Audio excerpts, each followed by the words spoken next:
Let's start with the context of current world events. We live in a world of perpetual warfare and crime and corruption. A war ends in one location and it begins in another location. The theater of war rotates, but it never goes away. Protest after protest, we never stop the wars, they continue to go perpetually. It seems that we need a different approach in dealing with the problem of perpetual warfare. How does the Venus Project approach this? If you really wish to bring an end to war, poverty, hunger, and most crimes, what we have to do eventually through education is declare all of the Earth's resources as the common heritage of all the world's people. That would be number one. If that is attained, then we can do away with all the artificial boundaries that separate people. Before the states had joined together into one nation, there were territorial disputes at all the borders. There were militias. But once the states had joined together, the militias disappeared. There was no need for it. The same process can be applied to all the sovereign nations of the world. To be invited in to a participatory democracy whereby all the resources are shared by all the world's people. I see that as the only means. Transitionally, if you substitute any other system, it will have built-in antagonisms. So this is what we have to strive toward. I don't say this can be accomplished in one swoop. It's a slow process of education. We hope to make a motion picture depicting these changes and showing people what the advantages would be to each individual throughout the world of a resource-based economy. Why do you propose such a radical change? Well, I would like to see an end to war, poverty, unnecessary human suffering. And I can't see it within a monetary-based system where the richest nations control most of the world's resources. I cannot see that happening. I see constant repeat of the same series of events: war, poverty, recession, again, boom, bust, and war again. I see no end to that cycle of events unless we declare the earth as common heritage. I hear discussions of a new paradigm in economic systems. And you're proposing such a change in a resource-based economy. What is a resource-based economy? And how does that compare with a monetary-based economy? In a monetary-based economy, we use money as a medium of exchange. Now, money doesn't represent our capacity to produce. It just represents a method designed hundreds of years ago and established within the system. In the monetary-based system, it's wealth, property, and power. And that's the main directive. Now, today we say, how much will it cost? That is really the question. The real question is, do we have the resources to build that kind of project? Yes, we do. Do we have the money? No, we don't. We don't have enough money to wipe out the slums and build housing all over America and schools. Even if you taxed everybody, doubled it, we don't have enough money. But we have more than enough resources available to build anything we want to build. If you have difficulty with that, consider this. Suppose all the money in the world disappeared tomorrow morning. As long as there are farms, water, building material, we can build anything we want to build. It isn't money that people need. It's access to resources. In other words, it was necessary 100 years ago to use a monetary system for the distribution of products. Today, we have the technology to make those things available. What are we chiseling off each other for? Exactly what is a resource-based economy? A resource-based economic system does not use money, barter, trade, or any of the older systems that were prevalent. It's based on designing a culture that fits in with the carrying capacity of the world's resources. Anything else other than that will not work. It's like sending people to the moon without water and without food, operating on the assumption that the moon will provide. It has to be based, all science and technology must be based upon resources. And without resources, whatever planning you do, if you don't have the resources, is invalidated. So the resources must coincide with the industrial potential. How does the resource-oriented economic system, which the Venus Project promotes, how does that offer a different approach to our society? It would change the basic outlook of people.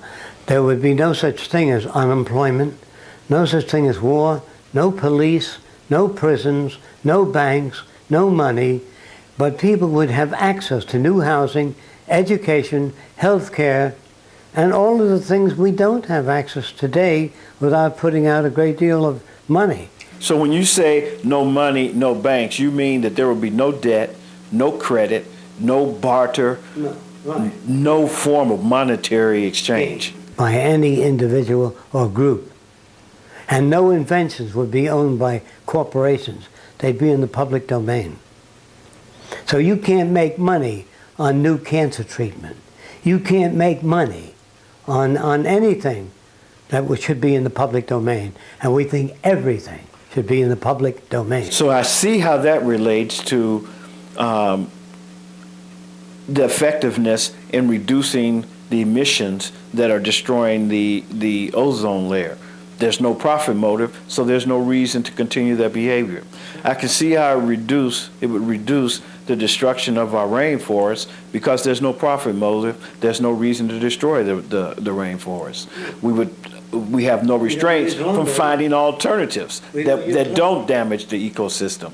Recycling, huge problem with waste, non-recyclable waste. Without the profit motive, we have no reason not to develop eco-friendly products. Yes, this is so. The decadence, the moral decay of the pool of people that we choose our political leaders from. We don't choose them.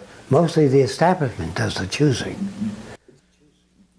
So we would eliminate, we would step away from the constraints of capitalism in a resource-based economy. Yes.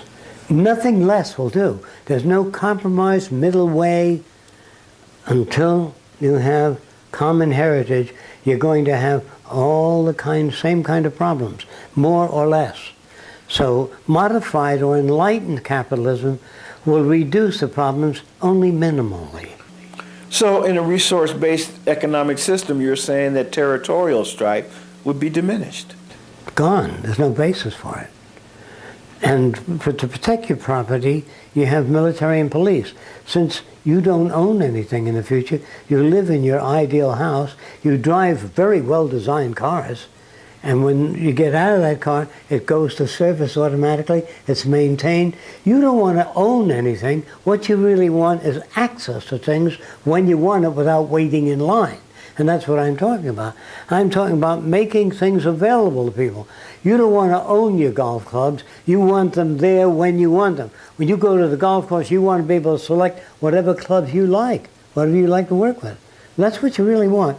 When you go down to the yacht basin, you want to get in a cabin cruiser, go out with your family. You don't want to fill out any forms and somebody tell you, hey, there's 50 people before you. We'll turn out more than enough, so that you can always go down and there's always a car out there for your use. Is monetary economics at the root of the problem, and can it be fixed? If it can't be fixed, why not? Frankly, within this system, in order to survive, you have to submit to the methods of this system. A lawyer is not out there to help you always. There's money in it for the law firm.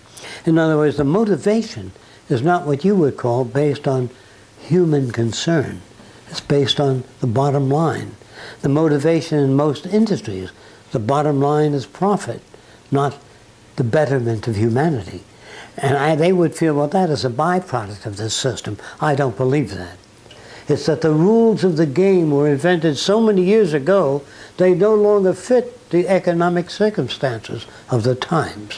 What we would like to do is update our system so that it fits the new technologies. Invite them in, shorten the workday, increase the availability of goods and services to all people throughout the world without any nations taking advantage of any other nation's resource. What does the Venus Project represent? One world working in one direction, the intelligent management of resources and upgrading the standard of living for all the world's people, with profits to none and service to everyone. And what about scarcity? Can that be eliminated? Do we have enough resources to satisfy the growing population in the world? Yes. Today we have more than enough. And it's incontestably proven that we have more than enough. It's just that the way we manage our resources are wasteful. We change the design of automobiles every year so that people will buy new cars. We raise the hemline on clothing. We change the spring fashion, the fall fashion, the winter fashion, so you will buy things and constantly be involved in purchasing things. In the future, we will design cars to last 10 years or more, so you don't have to service them. So we will engineer, innovate, and make newer things designed not to wear out and break down. What about human nature? I think that environment shapes values and behavior. Genetics, to a certain extent, set the propensity, but they do not give us a value system. Genetics is not responsible for greed, bigotry, racism, prejudice. All that is learned. So if you don't alter the condition that generates that, I don't see a solution. What the Venus Project advocates is the redesign of our culture so that those conditions no longer exist. Who makes the decisions? Instead of formulating a decision, as we do today, we will arrive at them. That is, a method similar to that used in engineering, where you put something to test in order to find out or evaluate a particular situation. Decision-making then in the future will be based upon actual studies on human need, protecting the environment, and manufacturing goods and services with clean technology. Who decides who gets what? You do. You go to the Access Center, look around, and if there are things that you would like to have, you put in a request for them. That's simple. You're talking about, if I read you correctly, you're talking about no money, no credit, no borrowing, no debt, no bartering. Where's the incentive? No war, no territorial disputes, crime reduction by about 90%, the end of fear of economic deprivation or losing your home or illnesses which you cannot afford economically to take care of. All that comes to an end. If that isn't a good enough incentive, I don't know what is. A lot of people are brought up to believe that money is the driving force that generates incentive. It also generates incentive for corruption, embezzlement, taking care of your brother-in-law, unfair practices, racial discrimination. So I'm saying that, yes, money does produce incentive, but it also produces all the other factors, which are generally left out. I would say the people we remember in history are not the people that made a buck or made lots of money. They are people that have given their lives to benefit the lives of other people without financial gain. Mother Teresa, Christ, Gandhi, Martin Luther King didn't march in the South because there's $2,000 deposited in his account. Did it because this is what he believed. And I would say all the great achievements throughout history did not come from monetary systems. It came because people believed in what they're doing. Advocating a public library doesn't bring money to anybody, but it brings education to everybody that couldn't afford books. So I'm saying the real people that we admire are the people that we build statues to, who did public works not because of monetary incentive. I'm afraid of people that do things for money. I don't feel secure about it. Would the election of people with higher moral content solve the problem? No, because even if you succeeded in electing people of unquestionable moral character, if we ran out of resources, there'd be lying, cheating, stealing, and artificialities. It isn't moral character that we need. It's the intelligent management of the Earth's resources. The real future depends on our ability to solve scarcity problems, overcome those problems through our own creative ingenuity. So how do you envision a transition into this type of system? If you keep bringing in machines and replacing human beings, we call it downsizing today, the majority of people in America and throughout the world will not have the purchasing power to buy goods or services. This will bring an end to the old monetary system. I would see economic collapse as the only system that'll bring people around to say that, gee, I see that the people I've elected into political office are not competent enough to get us out of this problem, and they'll be looking for other possible alternatives. This is when the Venus Project comes in.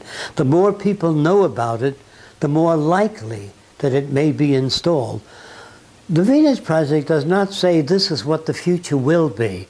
All it says is this is what the future can be if we accept the postulates and proposals of the Venus Project. What we need are seminars on problem solving, how to accomplish each successive phase of human development.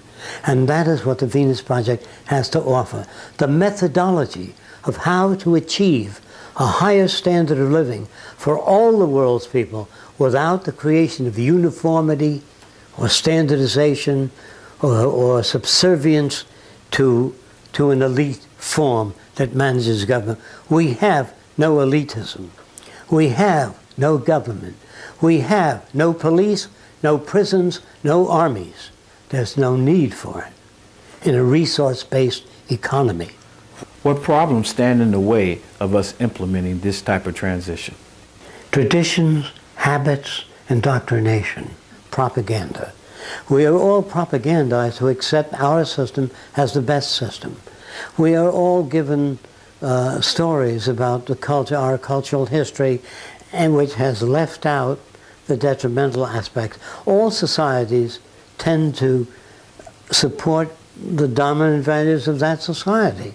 There is no such thing as an objective society. If there were, you couldn't have German scientists making weapons of destruction, American scientists, British scientists, Dutch scientists, French scientists working in serving their government. Real science has no allegiance to government. It only has allegiance to methodology. We're using our finest minds on weapons of destruction and methods of maintaining control and dominance. So this is not a loyalty to the Fresco system or loyalty to the Venus Project. I'd be against that. You have loyalty to the Earth and all the people that live on it. How do we overcome the fear of losing our jobs to machines? In a money system, it means you can't pay your rent, you can't eat. And you can't buy a car, and you can't buy anything you need. In a non-monetary system, in a resource-based economy, when the new machines come in, we lengthen your vacation time. We shorten the workday, make more goods and services available to you, many more options to choose from. So there is no threat. It's only in a monetary system that machines can threaten your survival or purchasing power. Who will do the manual labor? During the transition, it'll be done in a manner similar to the way it's done today. Humans working with machines. After the transition, most machines will be designed to intelligently carry out a given project. But I have trouble imagining a system without some form of government. At a time in the future when computers will replace government, they will arrive at decisions by being interconnected with production, agriculture, transportation, and human need. Therefore, the decisions, instead of being arbitrary, are based upon real physical needs. In such an advanced technological world where automobiles operate themselves and buildings are self-directed and the computer controls just about everything else, what will people do? The options that will be put forth on your video sets and your computers are so many. You can go back to school, study anything you want to study, get into marine sciences, practice any hobby you want to. You are the one that will select how you want to use your time. Based on the projections of the Venus Project, how do you envision the world tomorrow? The appearance of the world of the future will be based upon the newer technologies that evolve. And the shape of the cities will be based upon the kind of environment people would like to live in. And the machines of the future will be based upon energy determinants, that is, the energy available and the kind of energy we can tap into to make more things available to people, not only materially, but spiritually, and also with concern for one another and the environment. To an individual not familiar with the Venus Project, it seems like high tech, all kinds of new technologies installed, and they wonder, where do people fit into this? What's that got to do with people? All the bridges and designs of buildings are very interesting, but what about people? Well, all these bridges and all these buildings are designed so that they're self-maintaining, who do not need constant repair, and all of the machines are designed to free people to go back to school, study what you want to study, and do what you want to do, and fulfill the needs that you have that need to be fulfilled, so that you can become what is called an individual, a creative individual, that doesn't need to fall in line with any particular point of view, that we welcome your criticism of the Venus Project. We welcome the participation of everybody and the contributions. We have no idea of what the ideal society would be, nor do we entertain such views as utopia. We feel that all systems will constantly change to whatever conditions are necessary to fit the needs of the times. We have no fixed blueprints. So we invite participation and we invite recommended changes, because the history of civilization is the story of change. That's why the Venus Project has no fixed blueprint. Who decides what the future will be? I don't think anyone ought to decide what the future will be, but we ought to decide where it is that we wish to go and what kind of world we wish to live in. And do we have the facilities and the resources to build such a world? The answer to that is yes, we do have the ability and the resources to build such a world. There is no way for you to make it on your own. Either we think globally or we perish individually. When I speak of globalization, I'm not talking about the global concept of corporations running everything on Earth, where all human beings would be subject to their wishes. I'm talking about common heritage of all the Earth's resources by all the world's people, and therefore all decisions being made would be based upon that which benefits every living being.